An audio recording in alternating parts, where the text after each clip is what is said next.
Welcome back सुप्रभात news Chhattisgarh. आइए जानते हैं छत्तीसगढ़ की 25 फटाफट बड़ी खबरों को। तीसरे बजट सत्र की तैयारी में जुटी सरकार, ओपी चौधरी की टीम सक्रिय। छत्तीसगढ़ सरकार ने वित्तीय वर्ष 2026-27 के तीसरे बजट की तैयारियां तेज कर दी हैं। मुख्यमंत्री विष्णुदेव साय के नेतृत्व में सरकार का फोकस इस बार विकास और जनकल्याण की प्राथमिकताओं को मजबूत करने पर है। इसी कड़ी में वित्त विभाग ने मंत्री स्तरीय बैठकों का विस्तृत कार्यक्रम जारी किया है। 6 से 9 जनवरी तक होने वाली इस बैठक की अध्यक्षता वित्त मंत्री ओपी चौधरी करेंगे। वे 4 दिनों तक मंत्रियों से 1-to-1 चर्चा कर विभागीय प्रस्तावों की समीक्षा करेंगे। तैयार हो जाइए छुट्टियों के लिए 2026 में 3 स्थानीय अवकाश तय। स्कूल, कॉलेज और शासकीय कार्यालयों में छुट्टियों का इंतजार कर रहे लोगों के लिए बड़ी खुशखबरी है।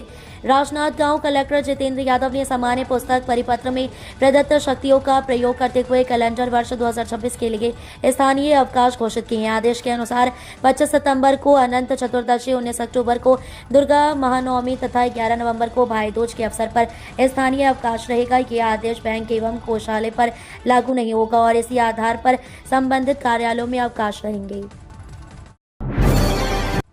भूपेश बघेल की टिप्पणी पर साहू समाज की आपत्ति, माफी नहीं तो आंदोलन। पूर्व मुख्यमंत्री भूपेश बघेल द्वारा उप मुख्यमंत्री अरुण साव के खिलाफ की गई टिप्पणी को लेकर प्रदेश की राजनीति गर्मा गई है। छत्तीसगढ़ प्रदेश साहू संघ ने बयान को अमर्यादित, आपत्तिजनक और समाज की भावनाओं को आहत करने वाला बताते हुए कड़ा विरोध दर्ज कराया है। संघ के प्रदेश अध्यक्ष डॉक्टर नीरेंद्र साहू ने सभी जिला अध्यक्षों को जारी पत्र में 10 दिनों के भीतर भूपेश बघेल से सार्वजनिक रूप से माफी मांगने की मांग की है और चेतावनी दी है कि माफी नहीं मिलने की स्थिति में साहू समाज हर जिले में पुलिस अधीक्षक को ज्ञापन सौंपते हुए लोकतांत्रिक, संगठित और चरणबद्ध आंदोलन करेगा। छत्तीसगढ़ दौरे पर आ सकते हैं राहुल, प्रियंका और खड़गे। बड़ी सभा की तैयारी में जुटी कांग्रेस।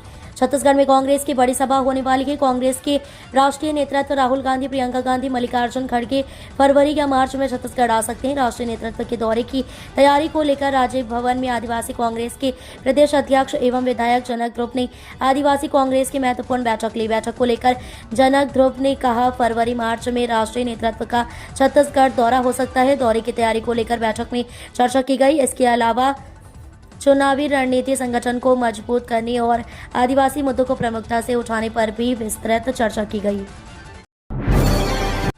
2026 में छत्तीसगढ़ के युवाओं के लिए सरकारी नौकरी का सुनहरा मौका।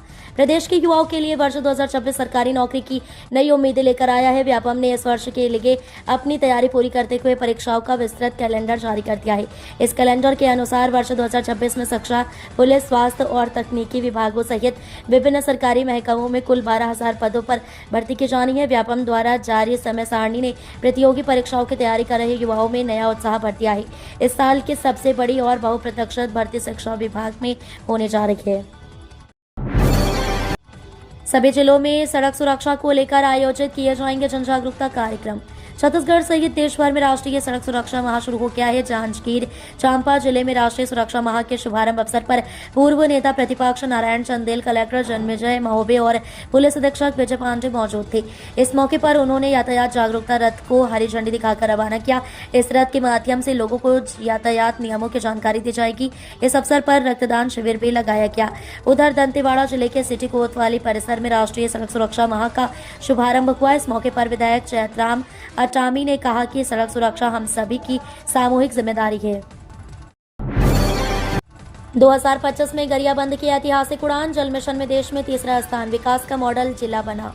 वर्षांत के अवसर पर कलेक्ट्रेट सभा कक्ष में कलेक्टर BS उइके ने जिले के पत्रकारों के साथ प्रेस कॉन्फ्रेंस कर वर्ष 2025 में जिले में हुए उल्लेखनीय कार्यों और उपलब्धियों की विस्तृत जानकारी दी। उन्होंने कहा कि शासन प्रशासन के प्रत्येक स्तर पर शासकीय कार्यों में पारदर्शिता, योजनाओं के प्रभावी क्रियान्वयन और जरूरतमंदों तक समयबद्ध लाभ पहुंचाने को सर्वोच्च प्राथमिकता दी जा रही है।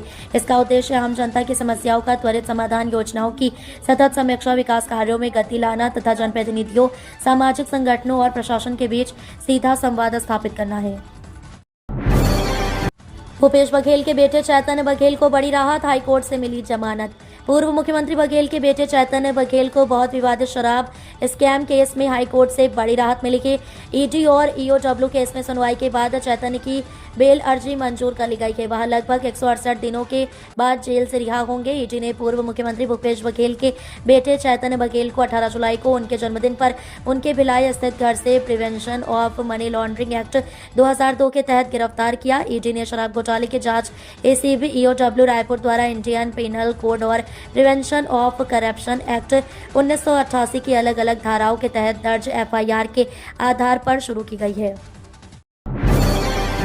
कवर्धा में उज्जैन वाराणसी की तर्ज पर बनेगा भोरम देव कॉरिडोर। 146 करोड़ की लागत से होगा निर्माण।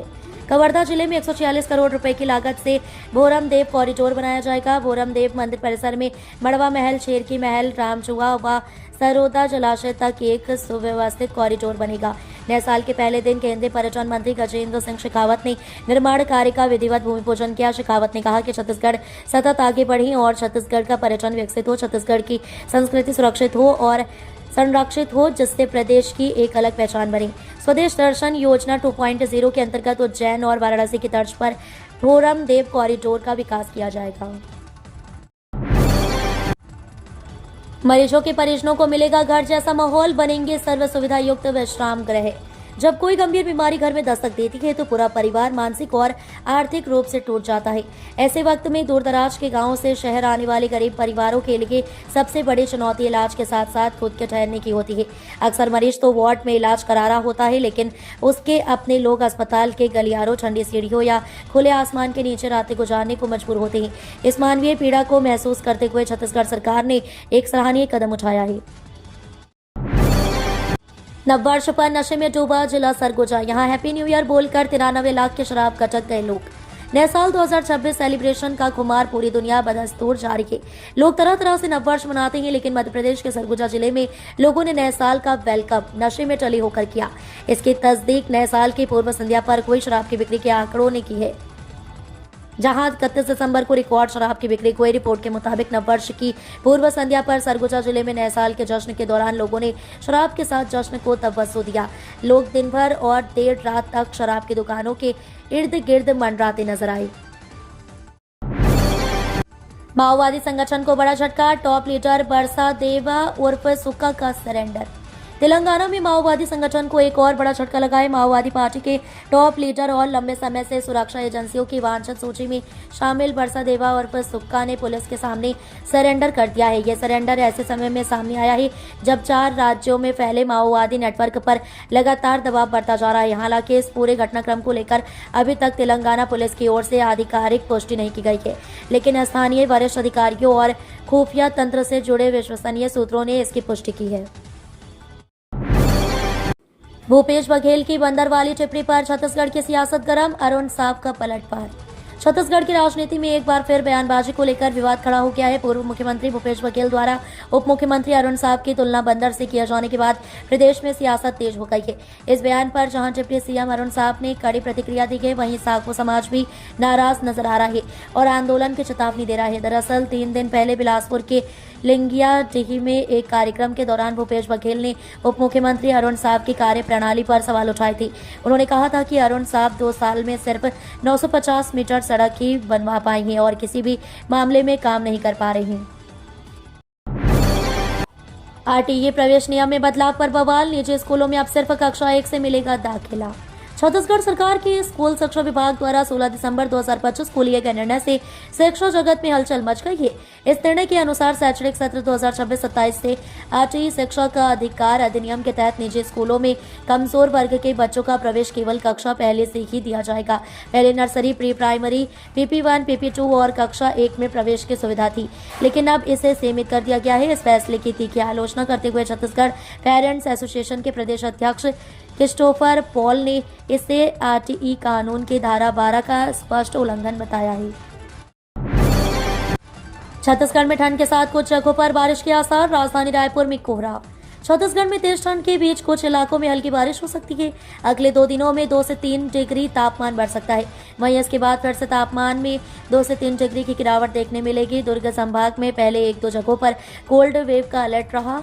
आने वाले दिनों में हल्की बारिश और घने कोहरे की भी संभावना जताई गई है। रायपुर, दुर्ग समेत ज्यादातर जिलों में पिछले 24 घंटों में मौसम सूखा रहा। सबसे ज्यादा 29.8 डिग्री तापमान दुर्ग में रिकॉर्ड किया गया। वहीं सबसे कम न्यूनतम तापमान 5.4 डिग्री सेल्सियस अंबिकापुर में दर्ज किया गया है।